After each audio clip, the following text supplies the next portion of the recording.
Nashukuru kwa sababu ya kushirikiana na mimi mtazamaji wa Gikuyu TV. Jina langu ni Francis Kimani na leo nimefanya ziara ya kaunti ya Kajiado, nikakutana na jamaa mmoja, ama niseme bwana mmoja. Haitakuwa ni heshima kwangu kumuita jamaa, nitamuita bwana mmoja. Jamaa yako tu. Kalumbe Kenge mwenyewe, mzee Ustadh Guru Wala bin Wala, mwandishi wa vitabu tajika, bila shaka najua unamfahamu. Guru, karibu tena. Nimekaribia. Tulikuwa hapa kwa Ngulusumu. Ndio. Katika kitabu hiki cha darasa la 5, kurasa wa 167, manake ulinitunuku kitabu, ndio nipa 167, ukurasa wa 167. Kuna swali hapa ambalo nilipata, nikauliza mpiga picha wetu hapa Eric, tafadhali sema dash shuleni. Ndio majibu ambao yana uwezekano kwamba yanaweza yakaingia pale. Ndio. La kwanza, venye ulifika. Tafadhali sema venye ulifika shuleni. Hivyo ndio wanauliza siku hizi. Mitaani wanasema sana. Vile ulifika. Vile ulifika. Ulipofika. Ulipofika na ulivyofika. Na ulivyofika. Jawabu sahihi hapa, unajua linakanganya. Tafadhali sema dash shuleni. Venye ulifika, vile ulifika, ulipofika, ulivyofika. Sasa hicho Kiswahili cha venye ulifika ni Kiswahili shagala bagala. Chabaniani. Kiswahili shagala bagala. Kiswahili ambacho hakina mbele wala nyuma. Ni Kiswahili cha karubandika. Kilichobandikwa. Hakuna maana yoyote. Lakini katika mazoea ya ndimi za watu wanafikiri ukiongea hivyo umeongea Kiswahili. Unajua nimeuliza kwa sababu gani? Utamu wa vitabu vyako ndio ni kwamba vinafunza mwanafunzi ama vinamwezesha mwanafunzi kuelewa mbona amechagua jawabu hilo. Maana wengi siku hizi kazi yao ni kukariri. Ndio. Jawabu sahihi hapa ni da. Jawabu ni da. Ulivyofika shuleni. Eleza jinsi ulivyofika shuleni. Kwa nini ni da? Vyo maana yake ni jinsi, namna, mbinu ulizotumia katika kufika. Na ndicho kiini cha swali, na ndilo lengo la swali. Ueleze ulitumia mbinu gani katika kufika. Lakini ukisema venye ulifika, hakuna maana yote. Ama eleza vile ulifika. Vile huenda na vyo. Huwezi kusema vile ulisema, vile ulitembea, vile ulivyotembea. Ile vi ya kwanza inachukua tena kiambishi vyo. Kweli. Unajua kuna baadhi ya watangazaji ambao wanawapotosha wanafunzi, na wengine wao wanapenda kusema, sijui kama ni sahihi, lakini kwangu mimi naona kana kwamba ni makosa kusema kwamba walichukua hatua, maafisa wa polisi walichukua hatua hiyo bila ya kuzingatia. Bila linaweza kufuatana na bila ya kuzingatia. Kuna mahali ambapo unaweza ukatumia bila ya, lakini katika sentensi kama hiyo anasema bila kuzingatia. Ile ya haina maana yoyote. Ni kama kusema nilimwelezea mtu ya kwamba. Hiyo ya ina maana gani? Hamna. Nilimwelezea rafiki yangu kwamba twende tukasitembee. Nilimwambia kuwa tutasafiri kesho. Sio nilimwambia ya kuwa. Ya hakuna maana yoyote mbaya. Hizi ni lugha ambazo tunajiokotea tu. Kwa sababu binadamu wengi ni kiokote. Hata wewe sasa leo nimeona umenukuu. Umemnukuu Duncan Siriba. Ndio. Wakati ule alikuwa darasa la 7, sio? Alikuwa darasa la 7. Alipokuja hapa na akatunukiwa wasta na ukampa zawadi nyingi sana. Tele. Kocho na akasema kwamba kwanza alitoa changamoto kwa wale watangazaji ambao walikuwa wanateta kwamba hawapewi tuzo hapa katika kituo cha wasta. Akasema kwamba mwanzo watie bidii. Ndio. Akasema kila mmoja akae ange na mkuiro wake. Ndio. Kutetea lugha tunayoienzi ya Kiswahili. Akasema akawapa changamoto, akawaambia zawadi haivuti kwa kamba. Ule bwana, zawadi ni tuzo, mtuza mtu kwa chema alichokitenda. Na vivyo hivyo ndivyo anavyosema mwandishi mmoja anaitwa Professor Tommy kwenye kitabu chake cha Kimombo, Success is not an accident. You can't succeed accidentally. You have to struggle for it. You have to work for it. You have to go for it. Mafanikio si ajali.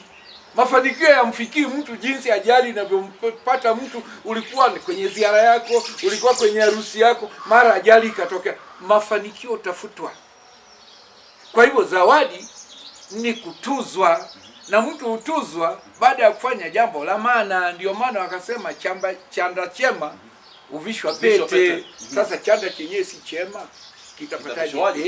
Itakuwa ni balaa. Balaa utakuwa sasa ni mzaa.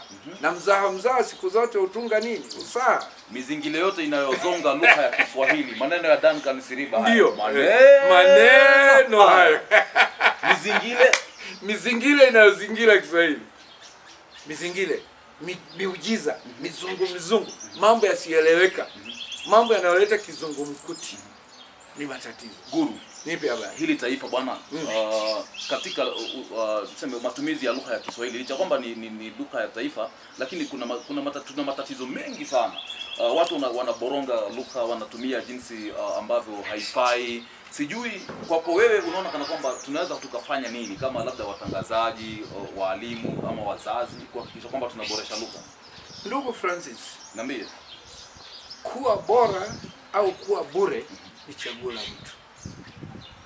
Na lazima sasa kila mtu ajiulize, anataka kuwa bora ama anataka kuwa bure? Kuboronga kitu na kuboresha kitu ni chaguo la mtu. Ni sawa na mpishi.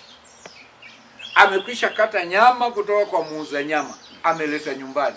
Sasa chaguo ni lake. Anataka kupika nyama vizuri au anataka kupika nyama vibaya? Unanikumbusha, wacha nikunukuu. Nyama achome, achemshe, akaange. Ndio. Ni ile ya marehemu mbuzi. Bado ni nyama tu ya marehemu mbuzi. Mapishi ndio mbalimbali. Kwa hivyo kwa watangazaji, kwa wito wa haraka ni kwamba tunazidi kudidimiza lugha ya Kiswahili. Tunazidi kuboronga lugha ya Kiswahili. Tunazidi kufanya hata Kiswahili kisivutie wala kisipendeze. Na matokeo yake ni kwamba hata sisi wenyewe na ninyi wenyewe watangazaji unajikuta pia umejichafua. Unakuta kwamba hata wewe mwenyewe upendezi, mpaka taaluma yenyewe itafikia wakati thamani yake itafanya nini? Itapungua. Na ishapungua. Itapungua kwa vyovyote vile, kwa sababu watu watasema thamani yake iko wapi? Mtu yeyote anaweza kusema maneno yoyote na akaja akafanya nini? Akatangaza na akalipwa. Ukweli ni kwamba ukiamua kuchezea marashi utanukia marashi. Na ukiamua kuchezea uvundo utanuka uvundo. Kwa nini binadamu mwenye akili timamu asiamue kuchezea kitu kizuri kitakachopendeza? Kiswahili kizuri kipo, Kiswahili bora tunacho, lugha sanifu tunayo, lugha mufti tunayo.